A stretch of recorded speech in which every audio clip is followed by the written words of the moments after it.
My name is Steven Strugic. In the next several minutes, I'm going to show you the Chompers Elite line of bait system, their functions, and the conditions that complement their effectiveness. We will spotlight each bait individually with help from professional anglers who rely on these baits to catch big fish. And sometimes the smallest detail can mean everything. Let's start with an introduction of the different types of baits and their intended use on the water. You know, Chompers got a lot of great baits. You know, they got the Techno tube and little drop shot worm, which we're fishing right here. I think that's the best bait for this time of year. We're in the heat of the summer right now. There's one coming up here, look at you right now. Using that little drop shot worm of Chompers on a, using pretty light line because we're fishing deep. We're fishing about 35, 40 feet right now. Get ready. Yep. There he was right there, I missed him.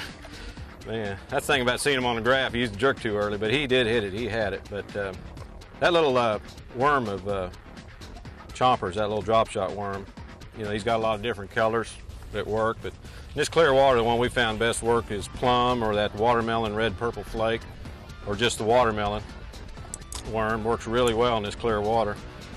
But really on drop shot, you can put as many hooks as you want. I got a single on here right now. Buster's got a double rig. We usually space them about 12 to 16 inches apart. That way, if you're not sure what color they want or what style, you know, we just try different baits, figure out which one they hit. And that's one we'll put on both of them. But another thing too, when they're using that double rig, these fish school a lot. There's been many times we've caught 2 at a time. I mean, there's been tournaments where I've made 2 or 3 drops and have a limit. So when you're fishing shallow or fishing right in brush and stuff, I like to Texas rig. That same worm right here, the needle worm, this June bug, works real good in colored water. This is a color we've been throwing here lately. Works really well. I just use just enough weight, you know, to come through that cover. Got it Texas rigged, got the tip buried right there where I can work it through about anything. And that's a great technique right there for catching fish on really about any lake you can go to. Okay, let's talk a little bit about this needle worm. It's a little bit bigger than the finesse worm. Great action in the water, just awesome action. I like to fish it on a jig head. You can fish it a lot of different ways. Shaky worm and table rock, we use a lot of the watermelons, green pumpkins. Over on some of the dirty water lakes, this red bug's a great color. June bug's a great color. Yeah, this June bug's a great color in that dirty water. Tim's got his Texas rigged. I like to rig mine on a jig head and just shake it, cast it out and shake it.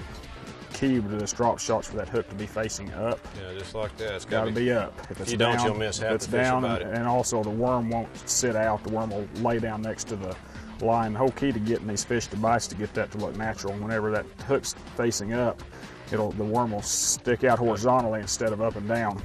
And what you do after you tie, you use a polymer knot, and after you get done tying that polymer knot, if the hook's facing down, all you have to do is bring the end of the line and run it back through the eye of the hook and pull it through, and it'll turn the hook right back over. Turn it back up. After you get that done, you can use any kind of weight and use a barrel sinker. They actually make drop shot weights. That's what this is right here. You just slide it through there and crimp it on.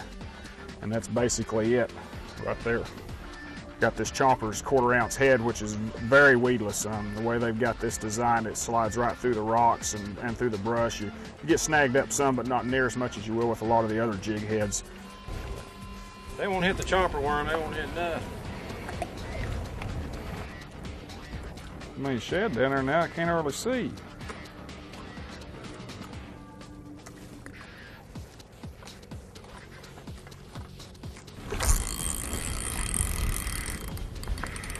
Got double? No. How long did you hold it in front of that one? That's a little better. Bigger than my 14. See what color you want it. Probably the red one, I bet you. Yep, top one. Good one. Oh yeah, there's a good one. Hit the bottom one. That'll keep her. Nobody come up with him either. Boy, he ate that one. It's gone. And it's gone.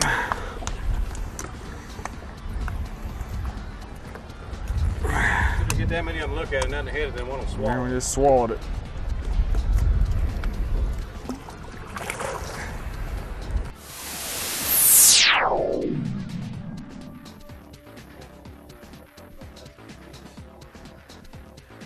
I just sprayed it with the salt and garlic spray.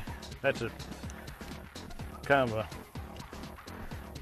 confidence builder for me because I know it will help me catch more fish.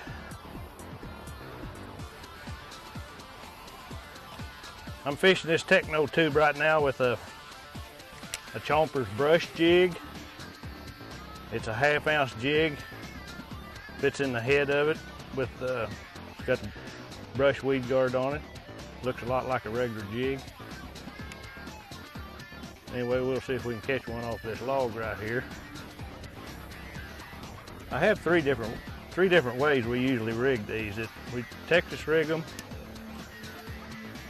rig it with this brush jig, and then also we've got what we call a rock walker head that we fish in the rocks. It makes it stand up. It's more of a rock. We fish it in bigger chunk rocks and pea gravel and stuff like that. I mean, basically when you feel pressure on it, the fish is already hooked. The weed guard's kind of soft on it. It works real good in heavy wind where you can't feel the fish bite real good. They a lot of times tend to hook themselves on it, on this particular head. That's what I really like about it. I fish it a lot when the wind's blowing hard.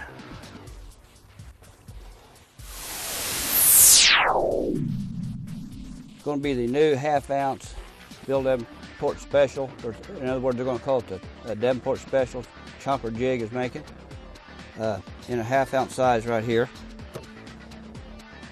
It's brown with green tinsel, which is my favorite for Lake of the Ozarks. And you can see where it would imitate a crawdad. By lifting it up and letting it fall, it's going to fall head first, and that's the way the crawdads will set, just like this. And I hop it.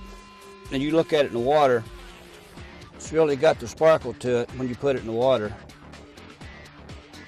And that's why you want that flash, and I think that's the reaction bite you're getting from that. By hopping it like I do like this, you can see what it does. You can see why a bass would want to eat it. Well, using the football head Chomper makes, especially in the 1/2 ounce, it stands up a little bit better than a lot of the football heads. And knowing me crawdads, I'm trying to imitate a crawdad. And with that 5-inch twin tail and the 1/2 ounce football head, when you let it set, it'll stand up, and the grub will stand up, and the skirts will wiggle, and it imitates a crawdad. Right now I'm using a 5-inch twin tail, and the fish seem like they're hitting it short. I might have to go to a 4-inch in a minute. That's something about chompers. You can go either 4-inch or 5-inch. And they got 18 different colors in this twin tail. So you got a good variety. Not just me, I mean a lot of guys that want it, want a lot of money on their bait. They got just about anything you need. They got the lizard, they got the worm, they got the twin tail grub, they got the single tail grub. Now they got the football head, and they got the brush jig, which is awesome. It's probably the best weedless jig head I've ever used in my life. And as far as I'm concerned, they're #1, and I owe most of my winnings to Chomper baits.